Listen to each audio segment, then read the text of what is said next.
Hello guys, नमस्कार। The Hazaribagh live में आपका स्वागत है। आज मैं बात करने वाला हूँ वायरल कंटेंट जो इन दिनों मीडिया में खूब वायरल हो रही है। और मैं बात कर रहा हूँ कि एक सेंटेंस आपने सुना है कि कागजात दिखा दो मैं झारखंड छोड़ दूंगा। और हम लोग जंगल में रहने वाले लोग हैं, मैले कपड़े पहनते थे, इनके समकक्ष बैठ गए तो इनको बुरा लगने लगा। दोस्तों, ये मैं नहीं बोल रहा हूँ, ये झारखंड के पूर्व मुख्यमंत्री हेमंत सोरेन बोल रहे हैं और इनकी वाक्य जो है काफ़ी वायरल हो रही है। अगर है हिम्मत सदन में तो कागज पटक कर दिखाए कि 8.5 एकड़ का जमीन हेमंत सोरेन के नाम पर है।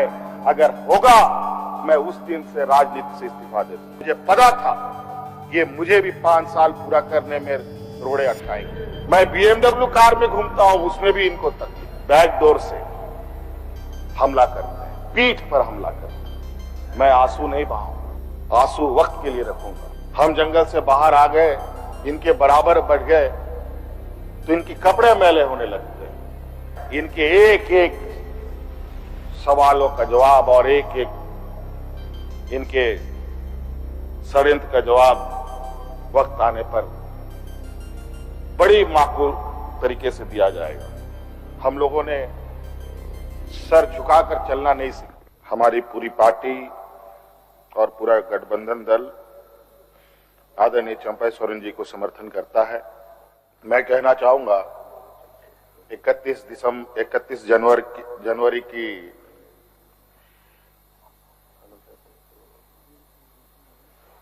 जो काली रात, काला अध्याय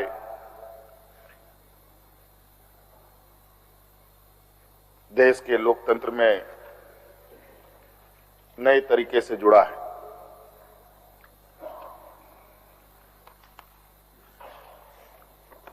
इकतीस तारीख रात को देश में पहली बार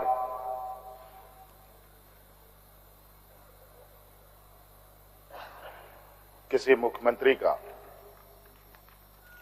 गिरफ्तार हुआ हो, गिरफ्तारी हुई हो, मेरे संज्ञान में नहीं है। ये मुझे लगता है ये पहला घटना है और मुझे लगता है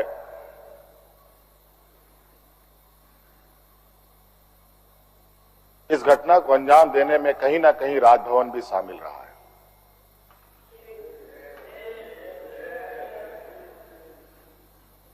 और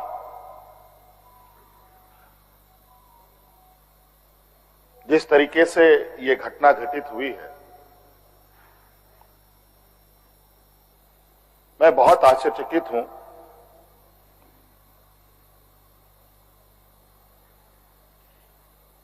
इसलिए कि मैं एक आदिवासी वर्ग से आता हूं। नियम, कायदे, कानून की जानकारी का थोड़ा अभाव रहता है। बौद्धिक क्षमताएं अभी हमारे विपक्ष के बराबर हम लोगों की नहीं है, लेकिन सही गलत की समझ तो हर इंसान भी रखता है, हर जानवर भी रखता है।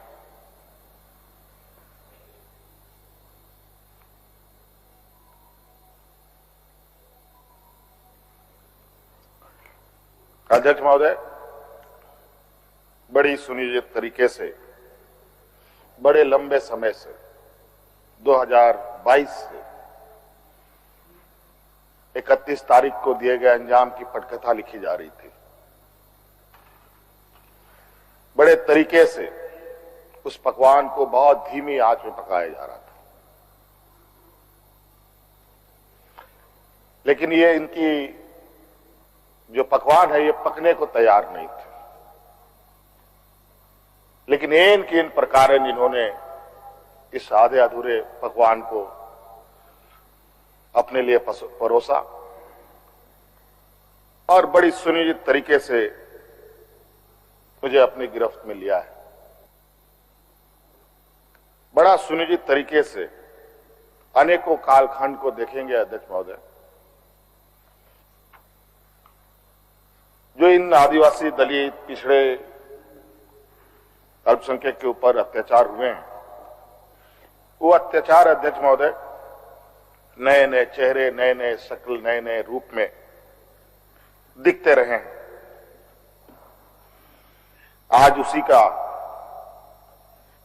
जीता जागता उदाहरण 31 जनवरी को देखने को मिला है।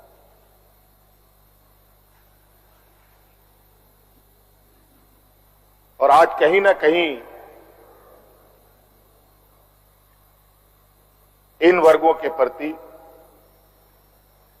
जो हमारे सत्ता पक्ष की घृणाएं हैं, ना जाने इनकी घृणाएं इनको ताकत कहां से मिलती है, ये हमारे समझ से परे है।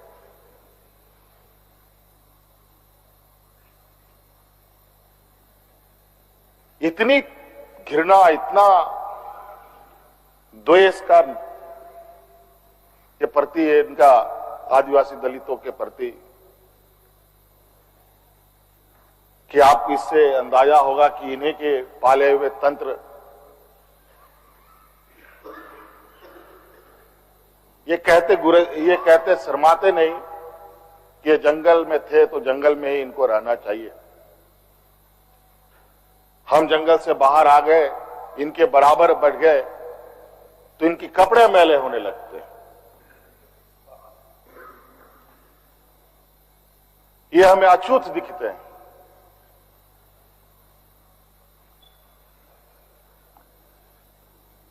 और इन्हीं विडंबना को तोड़ने के लिए हमने एक प्रयास किया था अध्यक्ष महोदय, क्योंकि झारखंड आदिवासी दलित पिछड़ा राज्य है, इन समूह को आगे बढ़ने का, इनका मार्ग प्रशस्त करने में हमने कोई कमी नहीं छोड़ी। इनका बस चले तो हम अभी भी जंगल में जाकर के वही 50-100 साल पुरानी जिंदगी में जिए। अध्यक्ष महोदय, ईडी, सीबीआई, इनकम टैक्स, जिनको देश के विशेष और काफी संवेदनशील व्यवस्थाएं कही जाती है, जहां करोड़ों रुपया, 12 लाख 14 लाख करोड़ रुपया डकार कर इनके सहयोगी विदेश में जाके बैठे हैं, उनका एक बाल बाका करने का औकात इनके पास नहीं है। इनके पास औकात है देश के आदिवासी, दलित, पिछड़े के ऊपर और बेगुनाह लोगों पर, और उसमें भी गुनाह किया हो तब की बात तो अलग है, बेगुनाहों पर अत्याचार कर। आज मुझे किस लिए अरेस्ट किया गया अध्यक्ष महोदय? 8.5 एकड़ जमीन के घोटाले पर। अगर है हिम्मत सदन में तो कागज पटक कर दिखाए कि 8.5 एकड़ का जमीन हेमंत सोरेन के नाम पर है। अगर होगा मैं उस दिन से राजनीति से इस्तीफा दे दूंगा।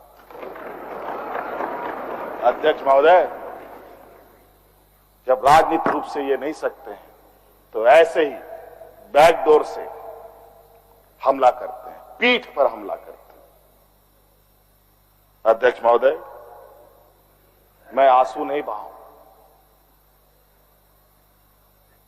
आंसू वक्त के लिए रखूंगा। आप लोगों के लिए आंसू का कोई मतलब नहीं। आदिवासी दलितों का, पिछड़ों का, आदिवासी के आंसुओं का कोई मोल नहीं। वक्त आने पर हम इनके एक एक सवालों का जवाब और एक एक इनके षड्यंत्र का जवाब वक्त आने पर बड़ी माकूल तरीके से दिया जाएगा। एक्चुअली दुर्भाग्य है अध्यक्ष महोदय इस राज्य का,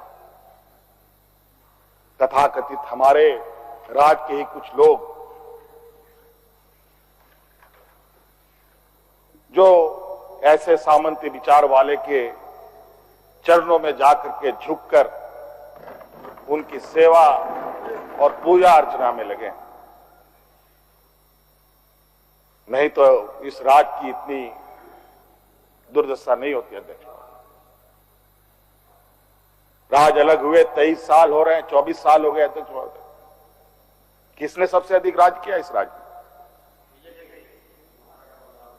ये मुझे बोलने का जरूरत नहीं है, किसी को बताने की भी जरूरत नहीं।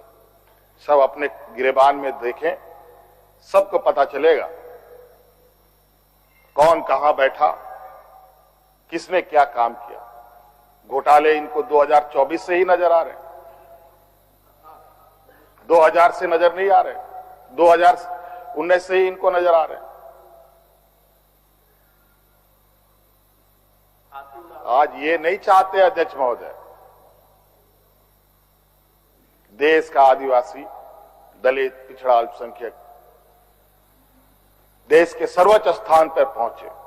ये नहीं चाहते कि ये जज बने, ये नहीं चाहते ये आईएएस आईपीएस बने, ये नहीं चाहते ये राजनेता बने। इन्हीं के साथ बैठे लोग हैं। इन लोगों ने भी आदिवासी नेता बनाया था मुख्यमंत्री। बता दीजिए इन कितने आदिवासियों ने 5 साल पूरे किए। और मुझे पता था ये मुझे भी 5 साल पूरा करने में रोड़े अटकाएंगे, और नतीजा ये हुआ आखिरी सांस तक कुछ भी करो 5 साल पूरा नहीं होना चाहिए, रिकॉर्ड में नहीं लिखना चाहिए, रजिस्टर में नाम नहीं आना चाहिए। बस यही अध्यक्ष महोदय, हम लोगों ने सर झुकाकर चलना नहीं सीखा। यही खासियत है आदिवासियों।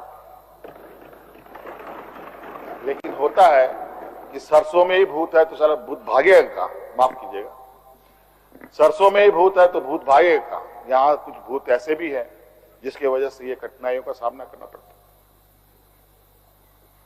बहुत प्रयास हुआ, जब जब हम लोगों ने अलग राज्य का परिकल्पना किया तब भी इन लोगों ने हंसी उड़ाई कि आदिवासी लोग अलग राज लेगा। जब हम सत्ता में आए, आदिवासी सत्ता चला पाएगा, कुछ दिनों में गिर जाएगा। मैं हवाई जहाजों में चलता था अध्यक्ष महोदय, उसमें भी इनको तकलीफ। मैं 5 स्टार होटलों में रुकता था, उसमें भी इनको तकलीफ। मैं BMW कार में घूमता हूं, उसमें भी इनको तकलीफ। मैं तो कहता हूं, मैं फिर से कहता हूं कि आप लोग दस्तावेज लाइए सदन में, या आपने ईडी और सीबीआई को सपोर्ट कीजिए और कोर्ट में पेश करें। एक भी दस्तावेज अगर आप लोग निकाल के दिखा दें कि हमने 8.5 एकड़ जमीन हड़पी है, तो मैं उसी दिन राजनीति से संन्यास किया, झारखंड छोड़ के चला जाऊं। अब इनको नहीं मिला तो हमारे बीवी, बच्चों, परिवारजनों के खाता बही ढूंढने में लगे।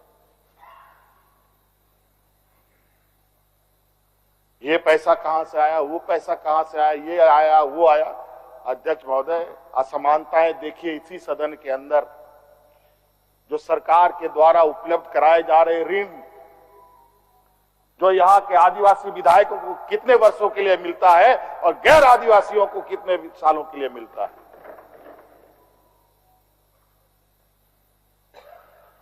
इस विषय पर गंभीरता से सोचने की आवश्यकता है। देखो, ये बहुत लंबी लड़ाई है। आज जिस तरीके से बड़ा मछली छोटा मछली को खा जाता है, सामाजिक व्यवस्था में भी यही कहानी है। एक बड़ी व्यवस्था छोटी व्यवस्था को खाने का हर बरकस प्रयास करती है।